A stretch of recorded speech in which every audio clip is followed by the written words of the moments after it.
Hey guys, welcome to Heat, Happy Energy, Amor Tarot. So you've forgiven toxic friends, you have, um, you know, released any anger around those flaky lovers, people who ghosted you like it was your full-time job. But the one person you're still holding a grudge towards is you.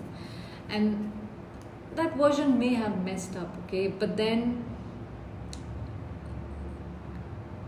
that doesn't mean you keep holding on to that because it is somewhere blocking things in your life.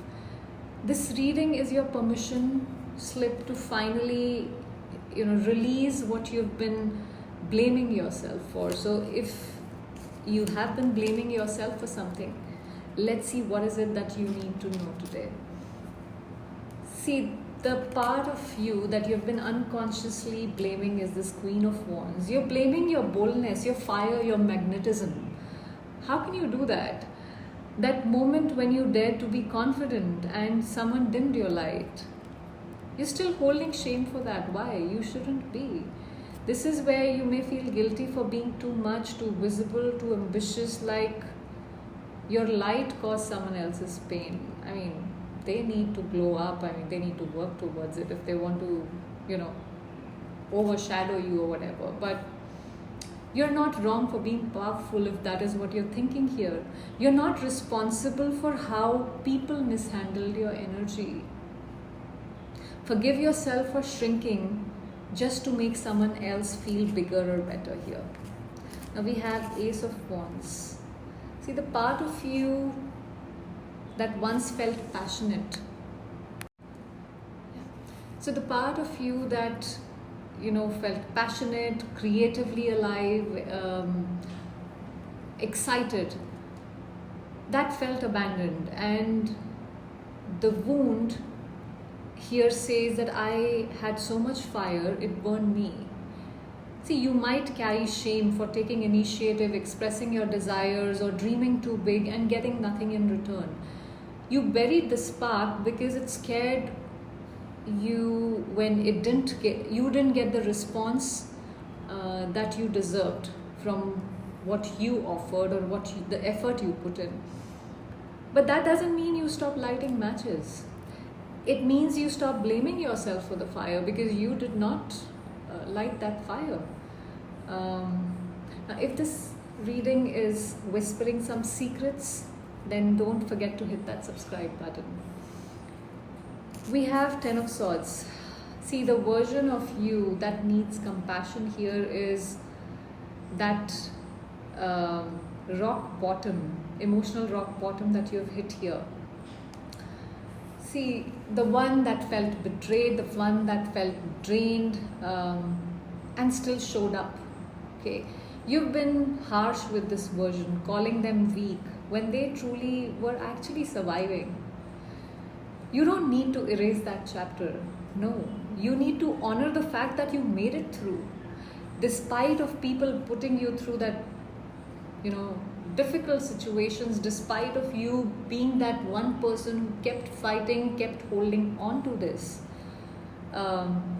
Give that version of you a hug. They were doing the best they could with what they had. We have Ace of Pentacles. See, this unforgiveness that you are,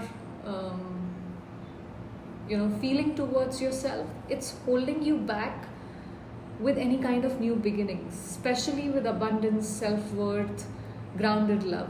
When you don't forgive yourself, you subconsciously feel you don't deserve, this stability or something good coming your way. Opportunities show up, but your inner critic slams that door.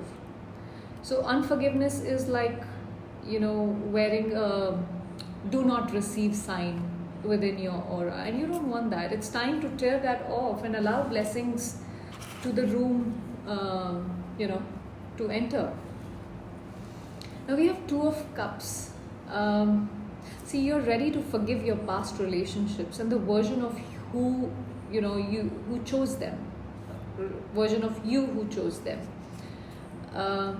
And this doesn't have to be just romantic. This can be about friendships, about family, any bond where you gave love but didn't receive equality.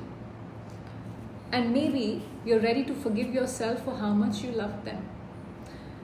Forgive yourself for the love you gave when they weren't ready to receive or they weren't ready to reciprocate. Forgive them, most importantly. Forgive you for staying too long, hoping too hard, or believing too deep or feeling too deeply. So that forgiveness has to come towards you.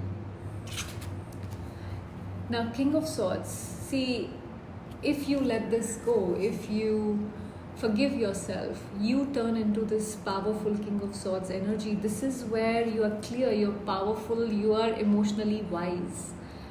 You become someone who leads with truth, not trauma. You no longer explain your worth, you embody it. I mean, look at this guy, how he's sitting on that chair, and I mean, he's commanding respect. He doesn't have to demand that. So no more of that emotional fog. Just focus, strength, and soul level authority is what you get here. If you choose to, kind of forgive yourself, let go. This is your master era. You're not here to be liked. You are here to be aligned. And when you release the blame, you become your own damn closure. And that's what you need here. Let's get some oracle cards here. What do we have?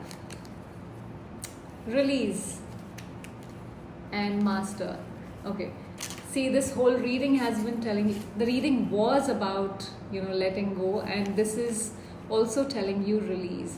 And as you release, you also shine brighter. See, this is again, let it go. Stop rephrasing the pain, stop replaying the failure. The door has already opened. You just have to, stop looking back at that one door which is shut.